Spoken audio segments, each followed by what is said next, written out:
wabarakatuh.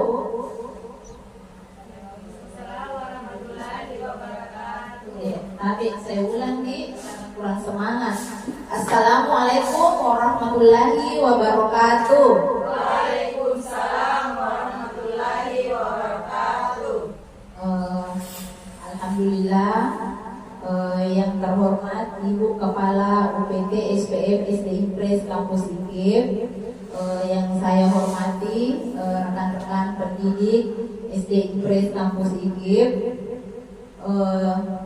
Pertama-tama marilah kita panjatkan puji dan syukur kehadirat Allah Subhanahu wa taala karena limpahan rezeki rahmat-Nya lah sehingga kita dapat berkumpul di tempat yang sederhana ini guna melaksanakan kegiatan CGP Angkatan 9 yang sedang saya ikuti sekarang, yaitu aksi nyata budaya positif modul 1-4.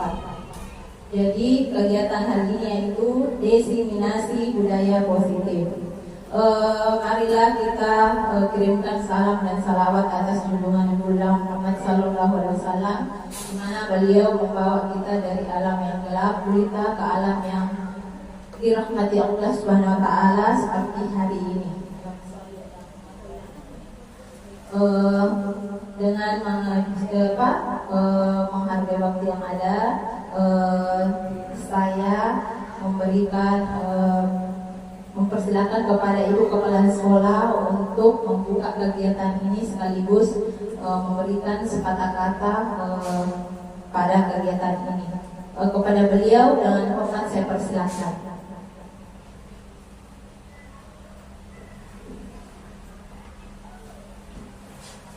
Yang masih ada di luar silakan masuk mengambil tempat. Bismillahirrahmanirrahim. Assalamualaikum warahmatullahi wabarakatuh. Selamat siang, salam sejahtera untuk kita semua.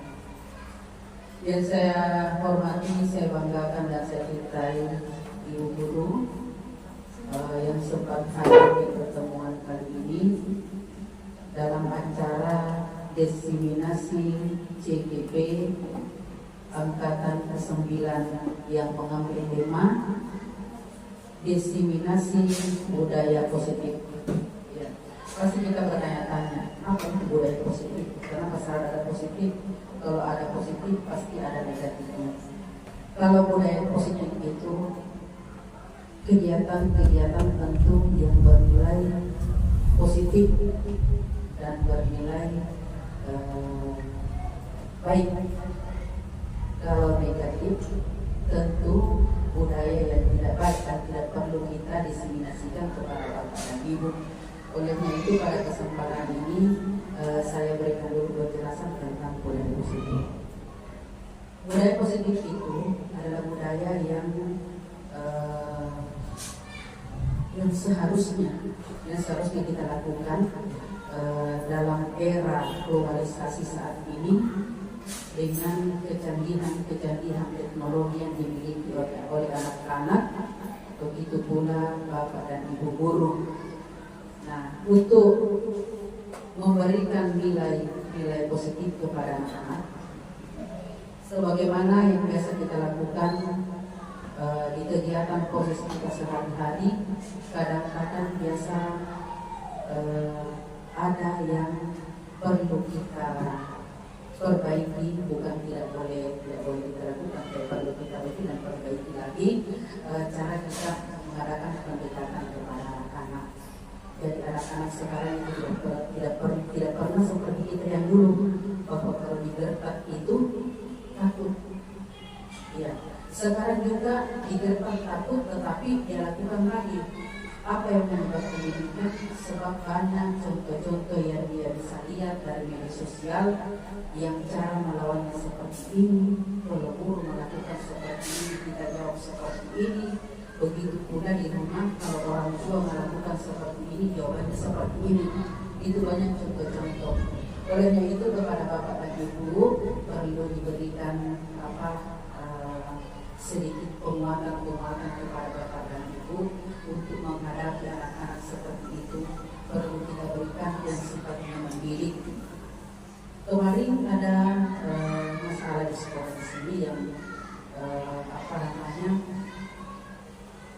orang tua murid itu yang namanya juga orang tua murid, kalau disentil anaknya pasti ada respon. Binatang saja kalau disentil anaknya pasti marah, sehingga dia berpikir bahwa kalau begitu coba kamu saja itu anak dari sini. Tetapi teman-teman mengatakan begini, teman-teman guru, jangankan dikeluarkan Pak, yang tersembunyi saja yang tidak tahu di mana rimbanya kita cari, apalagi kalau sudah di sini bisa kita kasih keluar, itu ada sanksinya. Kenapa demikian? Karena pemahaman yang seharusnya ini disiplin positif ini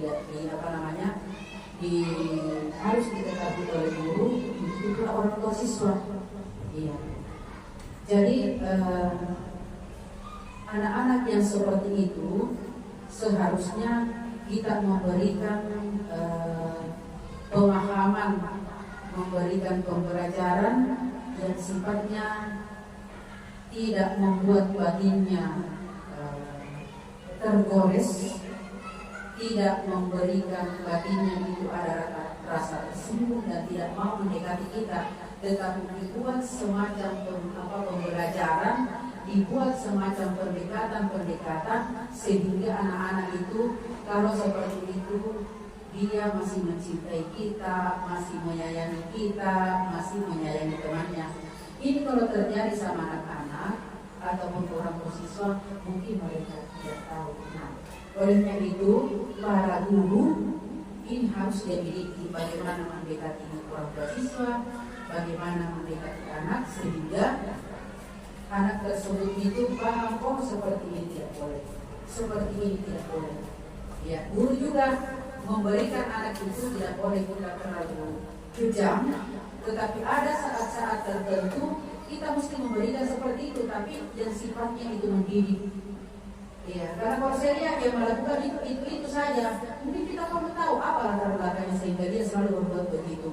Karena kejadian itu selalu itu juga. Iya, ini pembinaan ini mungkin belum tersentuh secara batinnya dia belum tersentuh betul, sehingga kalau dia melakukan biasa-biasa saja, tetapi orang yang lain tidak mengerti seperti itu. Nah, ini dikatakan dengan budaya positif yang perlu kita tanamkan. Jangankan anak-anak, di antara kita juga guru-guru, para pendidik, para mahasiswa, para tenaga GTK di sekolah itu perlu yang miliki. Oh, kalau saya berbahasa begini sama teman saya tidak boleh. Kalau saya menegur teman saya seperti ini tidak boleh. Begitupun anak-anak, kalau saya menegur anak-anak seperti ini tidak boleh saya lakukan karena berdampak. Jadi ada pengalaman yang saya biasa lakukan waktu saya berhadapan langsung dengan anak. Itu kalau saya habis marahi anak-anak, sebelum saya tinggalkan kelas itu saya rangkul dulu. Supaya anak-anak itu seperti itu, supaya itu bilang di image-nya dia, tadi saya dikasih begini sama ibu guru, jadi kita ambil dulu bagaimana anak di rumah ini kita sekali ini satu-satu bagaimana caranya supaya dia melupakan apa yang terjadi tadi. Tetapi tentu tidak boleh juga karena kalau segala sesuatu yang berkesan, ya kita saja ini apa yang pernah diperlakukan kita punya orang tua yang guru kita ingat sampai sekarang ya, seperti itu juga anak-anak.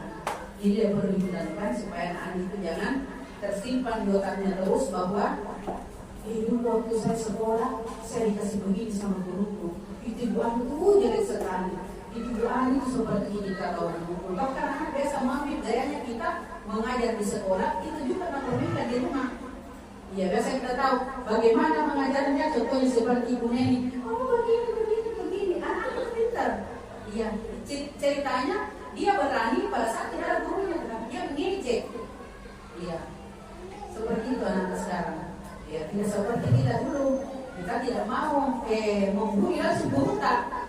Guru juga tidak mau membuli si anaknya, tapi pada saat sekarang baru ingat ternyata di meseta itu ada terus di situ. Nah, begitu anak sekarang. Jadi ada yang bicara begitu dulu kalau misalnya habis dimarahin, kalau misalnya berbuat salah di kelas, saya suruh dia pulang, saya panggil sini dulu nanti ke di sana.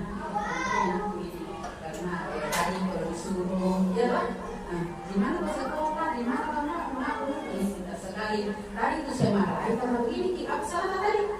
saya mengganggu dia, perempuan tidak mengganggu, ibu kan tidak marah. Jadi diberikan ke sana hari bulan nyaman sampai di rumahnya. Ini suatu kritik yang bisa mungkin bapak ibu. Jangan dimarahi terus pulang di mobil, terus besok di mobil lagi, besoknya di mobil lagi. Jangan, karena ini anak-anak tiba untuk kita. Ya, kenapa dikatakan amal jariah? Kenapa dikatakan amal jariah? Karena semua yang kita tanamkan ke anak-anak kita itu dia ingat sampainya, dan itu kalau baik pasti akan beramal, pasti jadi amal jariah untuk kita. Nah, inilah yang perlu kita simak sebentar dari pemateri tentang diseminasi budaya positif. Ya, jadi pendekatan yang bernilai positif bagi anak-anak, dan tapi kita guru jangan kayak anaknya disuruh bernilai positif untuk menerima, tapi kita tidak memiliki ilmunya, harus memiliki ilmu. Ya, mungkin ini komentar dari kami. Sebelumnya itu saya membuka pertemuan diseminasi hari ini dengan mengucapkan Bismillahirrahmanirrahim.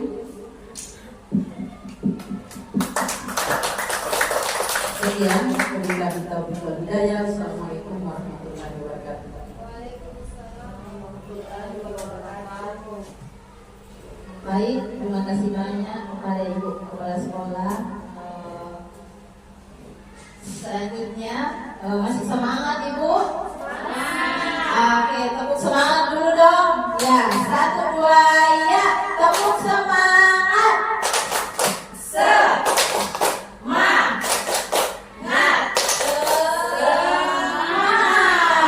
Terima kasih. Baik,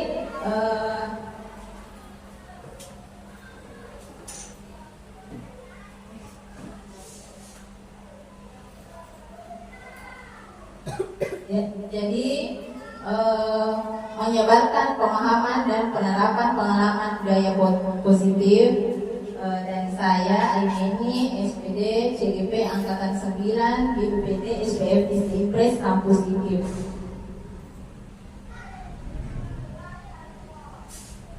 Jadi konsep inti budaya positif yaitu ada 8 poin. Yang pertama itu perubahan paradigma belajar, kemudian disiplin positif, kemudian nilai-nilai kebajikan, kebutuhan dasar manusia, motivasi perilaku manusia, komposisi kontrol guru, yang ketujuh keyakinan kelas, dan yang kedelapan yaitu segitiga restitusi. Pembelajaran dengan paradigma baru di sini yaitu pembelajaran dengan paradigma baru merupakan pembelajaran yang dirancang berdasarkan prinsip pembelajaran berdiferensiasi. Saya kira ibu guru sudah tidak asing lagi dengan kata berdiferensiasi ya.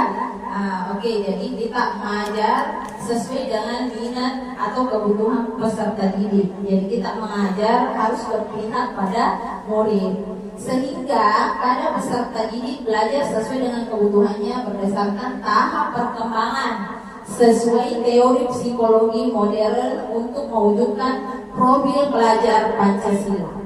Iya, seperti itu ya.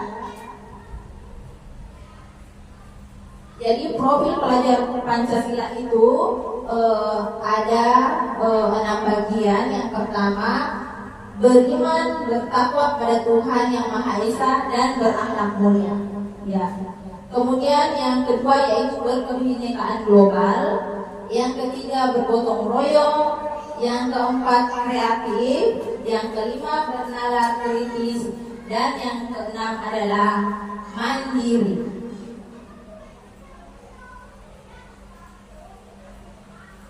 Jadi disiplin positif di sini, disiplin itu sendiri berasal dari kata disiplina, ya artinya belajar. Disiplin mengacu pada disiplin diri yang memiliki tanggung jawab terhadap apa yang dilakukannya berdasarkan nilai-nilai yang diyakini. Jadi disiplin positif di sini merupakan salah satu cara penerapan disiplin yang bertujuan untuk menumbuhkan kesadaran serta memberdayakan peserta didik tanpa imbalan atau penghargaan atau reward, ancaman apalagi hukuman, seperti itu. Jadi sebagai pendidik di sini tujuan kita adalah menciptakan peserta didik yang memiliki disiplin diri, sehingga mereka berperilaku mengacu kepada nilai-nilai kebajikan universal. Nilai-nilai kebajikan universal ini berlaku di mana saja, universal, mau di luar negeri, mau di Indonesia, semua berlaku, universal, global. Jadi kebajikan universal dan memiliki motivasi intrinsik. Motivasi intrinsik di sini yaitu motivasi dari dalam diri anak itu sendiri, motivasi dari dalam diri kita sendiri, ya, intrinsik. Nah, jadi dalam perubahan perilaku ke arah yang lebih baik pastinya. Jadi nilai-nilai kebajikan di sini contohnya yaitu nilai kebajikan yang pertama, profil pelajar Pancasila pada bagian beriman dan bertakwa pada Tuhan Yang Maha Esa dan berakhlak mulia, berkebinekaan global, bergotong royong, mandiri, kreatif dan bernalar kritis. Jadi tentu saja kita menginginkan murid-murid kita seperti ini, memiliki profil pelajar Pancasila. Kemudian keterampilan hidup, jadi dapat dipercaya, lurus hati, pendengar yang aktif, tidak merendahkan orang lain, dan memberikan yang terbaik dari dirinya.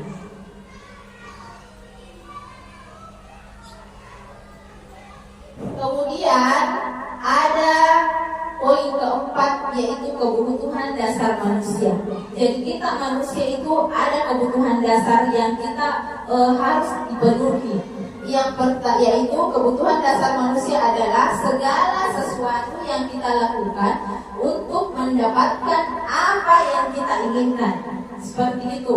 Seluruh tindakan yang kita lakukan itu memiliki tujuan tertentu. Nah, jadi seperti itulah peserta didik kita. Dan semua usaha terbaik yang kita lakukan adalah dalam rangka agar kebutuhan dasar kita itu terpenuhi dengan baik.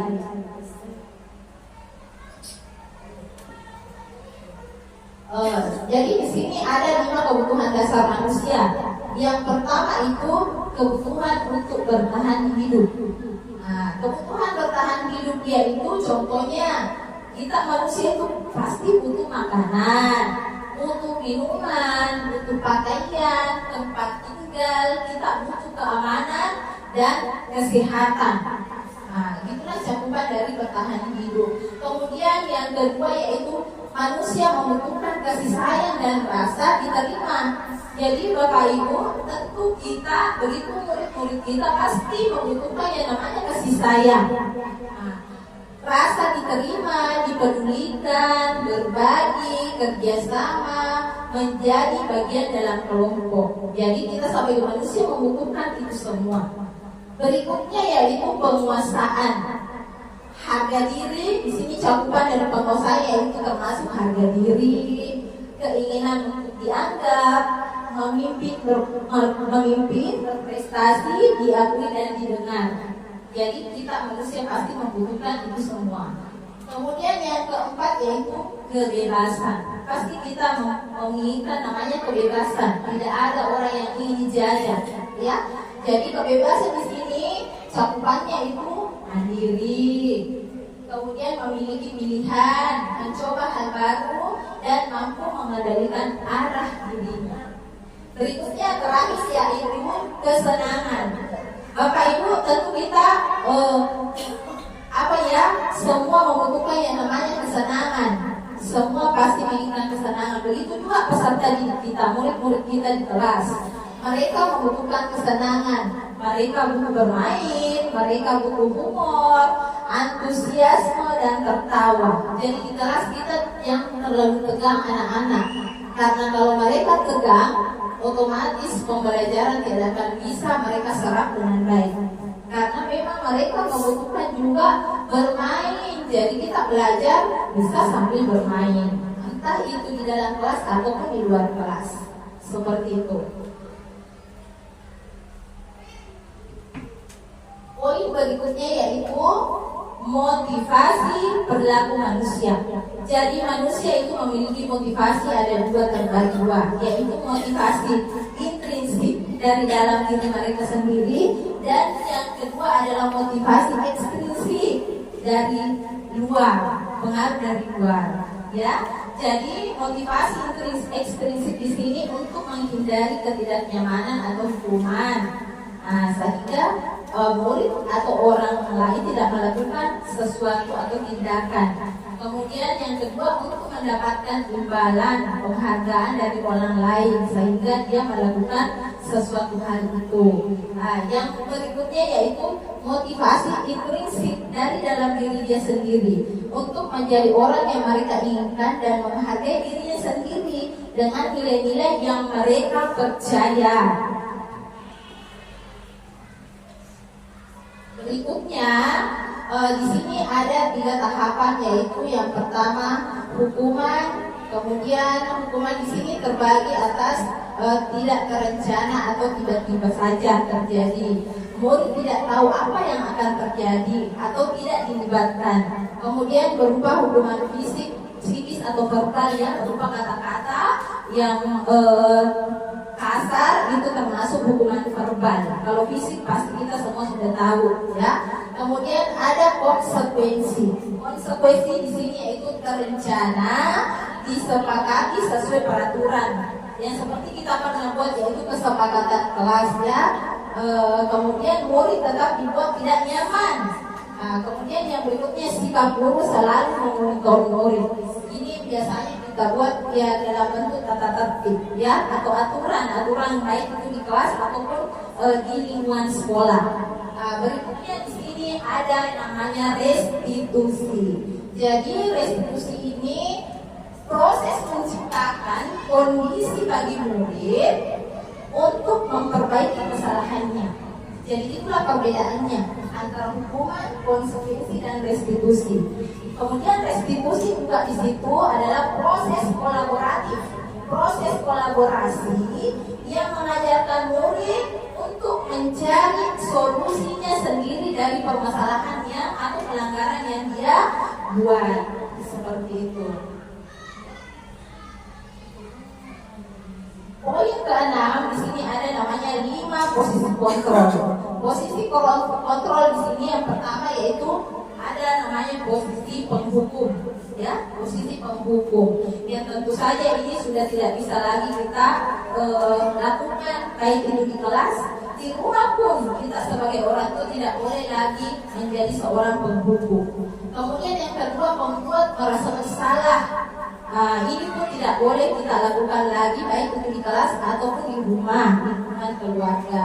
Yang ketiga, teman. Kemudian yang keempat, pemantau, dan yang terakhir adalah manajer. Kemudian ada di sini contoh penerapan dari 5 posisi kontrol tadi, yaitu ya ada kasus. Misalkan ada murid tidak memakai atribut lengkap saat upacara bendera. Nah, sekarang pada posisi penghukum biasanya kita menyuruh anak-anak itu hormat pada bendera selama 1 jam tanpa kita melihat kondisi dari siswa. Jadi ketika mereka memiliki kondisi fisik yang tidak memungkinkan dia berdiri selama 1 jam, maka kita betul-betul sudah menghukum murid kita, dan itu secara tidak manusiawi tentunya, sehingga ini tidak boleh lagi dilakukan sebagai pendidik, ya. Berikutnya adalah membuat merasa bersalah dengan kasus yang sama, ya. Jadi di sini kita memberikan misalnya seperti ini. Berapa kali ibu harus memberitahu kamu? Kamu selalu saja mengecewakan ibu. Iya, seperti itu kata-katanya. Sehingga anak-anak merasa sangat bersalah. Kemudian berikutnya yaitu bersikap seperti posisi kontrol sebagai teman. Jadi kalau posisi kontrol sebagai teman itu mungkin kita mengucapkan seperti ini. Ayo dong, ikuti aturan sekolah. Tolong bantu ibu sekali ini. Ya sudah, tidak apa-apa. Atau bisa juga lain kali jangan sampai berbuat ini lagi, ya. Nah, itu ketika kita berposisi sebagai teman. Berikutnya posisi kontrol sebagai pemantau. Di sini kita biasanya mengucapkan ke anak-anak atau ke murid itu seperti ini. Kamu sudah melanggar peraturan sekolah. Kamu tahu konsekuensinya? Setelah upacara, kamu beli atribut ke koperasi dan jangan diulangi lagi. Nah, itulah kalau kita menjadi posisi pemantau. Dan ada yang terbaik, yaitu posisi sebagai manajer, yaitu menanyakan kepada siswa, apakah kamu tahu kesalahanmu? Kira-kira bagaimana kamu memperbaiki kesalahanmu? Jadi seperti itu. Pertanyaan kepada siswa ya ketika ada pelanggaran. Jadi posisi kontrol, apakah aku sekarang ibu-ibu kira-kira ketika ada yang seperti ini, saya kecewa sekali dengan kamu. Kira-kira ini posisi kontrol sebagai apa ya? Ada yang bisa? Tapi ibu Ira. Ya, terima kasih. Kalau menurut saya dilihat dari pernyataannya, dia berada di posisi kontrol membuat merasa bersalah. Terima kasih. Ya, terima kasih Bu Ira atas jawabannya. Jadi bagaimana menurut ibu yang lain? Kira-kira sepakat dengan pendapat Ibu Ira? Baik, betul sekali ya. Jadi posisi kontrol pada kata-kata yang di atas ini, kalimat di sini, saya kecewa sekali dengan kamu, betul, sebagai membuat merasa bersalah. Nah, kemudian berikutnya, kamu tidak pernah benar melakukannya. Kira-kira posisi kontrol seperti apa ini? Kalimat di atas. Ada yang bisa?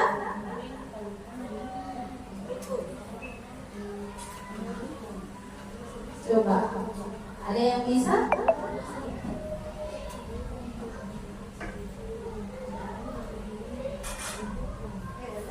Bisa? Silakan. Terima kasih atas kesempatan yang diberikan kepada saya. Ini kamu tidak pernah benar melakukannya. Saya rasa berada pada posisi kontrol penghukum. Terima kasih. Terima kasih Ibu Darsia. Jadi menurut Ibu Darsia, kalimat seperti ini, kamu tidak pernah benar melakukannya. Posisi kontrol penghukum. Sepakat Ibu? Sepakat ya? Iya, betul sekali. Jadi posisinya ini termasuk posisi penghukum. Kemudian selanjutnya, apa rencanamu untuk menyelesaikan masalah ini? Kira-kira posisinya ini posisi kontrol sebagai apa? Sebagai manajer ya? Sepakat semua ya Ibu? Posisi manajer, iya baik. Betul ya, jadi apa rencanamu untuk menyelesaikan masalah ini? Jadi kita kembalikan kepada anak-anak atas kesalahan apa yang sudah diperbuat. Kira-kira pemecahan masalahnya seperti apa? Jadi kita menyelesaikannya bersama-sama. Betul sekali sebagai manajer. Selanjutnya, ayolah lakukan demi Bapak atau ayolah lakukan demi Ibu ya. Kira-kira posisi sebagai apa? Ibu aja bisa?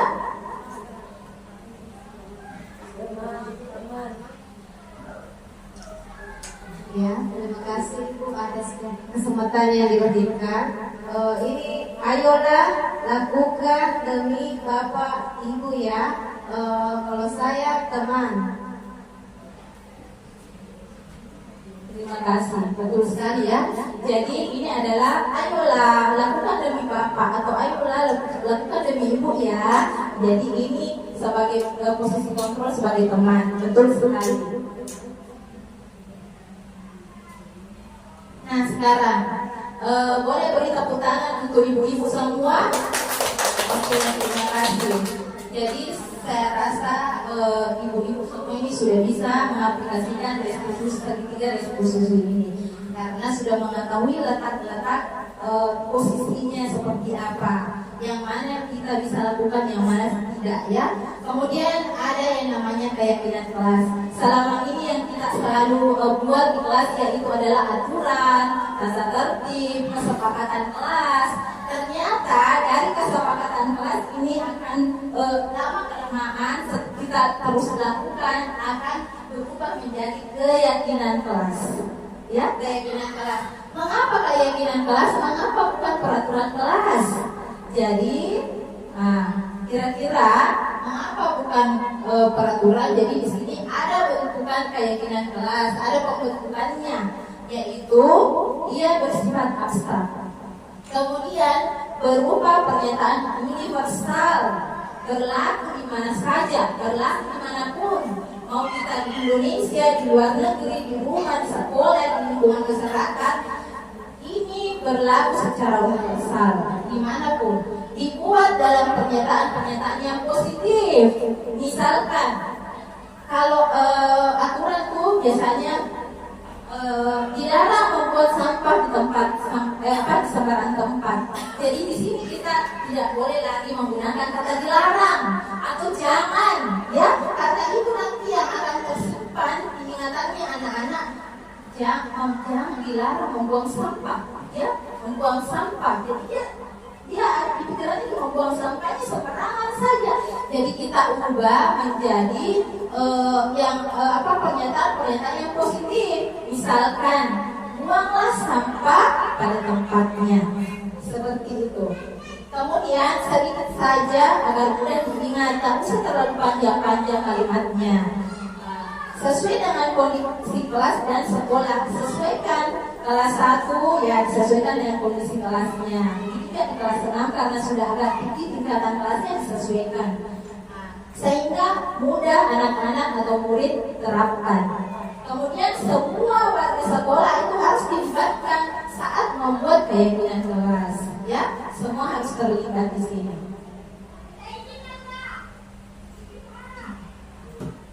Ya, jadi poin yang ke-8 ini poin terakhir, yaitu segitiga restitusi. Jadi segitiga restitusi ini adalah suatu proses dialog yang dijalankan oleh guru agar dapat menghasilkan murid yang mandiri dan tentunya bertanggung jawab. Jadi di sini ada 3 ya, namanya juga segitiga restitusi. Ada 3 sudutnya, ada 3 sisi. Sisi pertama yaitu yang pertama yang harus kita lakukan adalah menstabilkan identitas murid. Stabilkan identitasnya anak ketika dia berbuat melakukan pelanggaran. Kemudian yang kedua, memvalidasi tindakan yang salah, validasi tindakan yang sudah dia lakukan. Yang terakhir, kita menanyakan keyakinan yang sudah kita buat bersama. Seperti itu. Jadi itulah tahapan dari segitiga restitusi ini. Ada 3 tahapannya. Baik, jadi menstabilkan identitas di sini berdasarkan prinsip membuat kesalahan adalah bagian dari proses pembelajaran. Misalkan contoh pertanyaannya itu seperti ini: berbuat salah itu wajar, ya. Kemudian tidak ada manusia yang sempurna. Ibu atau bapak juga pernah melakukan itu. Kemudian ibu bapak ingin mencari, bapak ibu tidak mau mencari siapa yang salah, siapa yang benar, tetapi ibu ingin mencari solusi dari permasalahan ini atau dari pelanggaran yang anakku perbuat. Yang terakhir bisa menanyakan ke siswa bahwa kamu berhak merasa seperti itu. Selanjutnya yaitu yang kedua, di sini validasi tindakan yang salah. Jadi kita memvalidasi tindakan kesalahan murid tadi. Berdasarkan prinsip setiap perilaku berupaya memenuhi sesuatu kebutuhan tertentu. Jadi kita bertanya kepada murid, misalkan contohnya, kamu pasti punya alasan mengapa kamu melakukan hal itu. Jadi anak-anak pasti melakukan suatu pelanggaran kan ada alasannya. Kita kan sudah tadi dijelaskan 5 kebutuhan dasar manusia. Mungkin karena kebutuhan dasar di antara 5 ini mereka tidak terpenuhi, sehingga dia melakukan hal pelanggaran tersebut. Jadi padahal boleh kita tanyakan juga seperti ini. Padahal kamu bisa melakukan yang lebih buruk dari ini ya. Ataukah kamu patut bangga karena telah melindungi sesuatu yang penting buatmu. Kemudian yang terakhir, kamu melakukannya karena mempertahankan sesuatu yang penting bagimu. Jadi selanjutnya yang tahapan ketiga yang terakhir itu menanyakan keyakinan. Berdasarkan prinsip teori kontrol bahwa pada dasarnya kita termotivasi secara intrinsik, yaitu dari dalam diri kita sendiri, dari dalam diri peserta didik sendiri. Misalkan kita bertanya seperti ini ya, apa keyakinan kelas kita? Yang kedua, nilai-nilai apa yang telah disepakati bersama? Kemudian, seperti apa gambaran sebuah kelas yang ideal menurut kamu? Yang terakhir, kamu ingin menjadi seperti apa? Ya, itu contoh-contoh pertanyaan yang kita bisa tanyakan kepada anak-anak pada posisi menanyakan keyakinan. Jadi, Bapak Ibu, ini adalah salah satu contoh penerapan segitiga restitusi di kelas 1, di mana anak ini terlambat hadir di kelas, sementara proses pembelajaran sudah berlangsung beberapa menit yang lalu ya.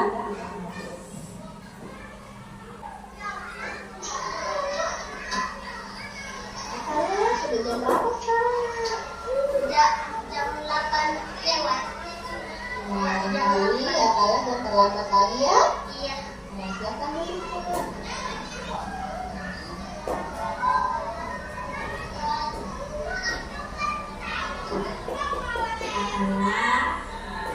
Kalau tahu kenapa dulu kami kesini? Oke. Kalau tadi berangkat dari sekolah jam berapa? Apakah Atala tahu sekolah kita di sini masuk jam berapa? Oke.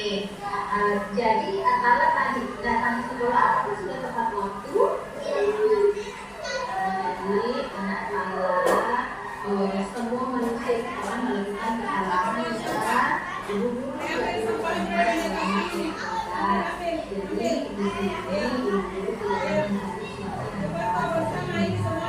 jadi kita mau di sini sama-sama mencari solusinya supaya Atala tak terlambatkan sekolah, oke? Iya. Kira-kira pasti Atala tahu kenapa datang terlambat. Jadi karate tadi malam, terus selamat tidur, jadi terlambat juga bangunnya. Oke. Jadi, Atala apakah terlambat ke sekolah itu sudah sesuai dengan keyakinan kelas kita? Tidak. Nah, jadi apa anak Atala masih ingat keyakinan kelas kita? Coba.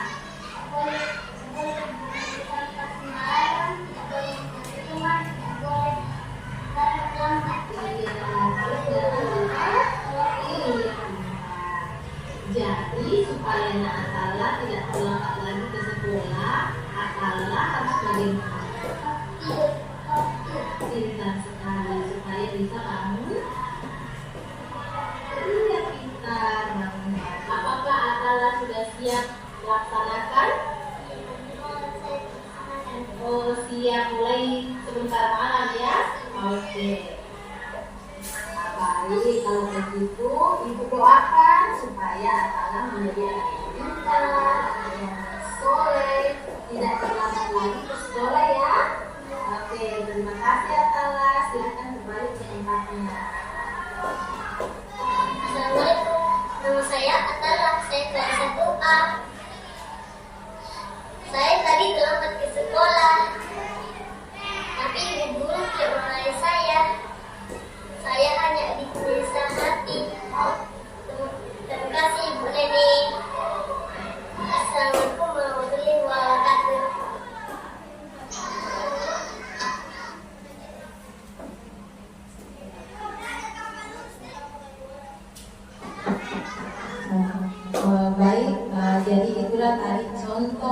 kegiatan pelanggaran yang dilakukan oleh murid kelas 1 dan ditangani menggunakan segitiga restitusi.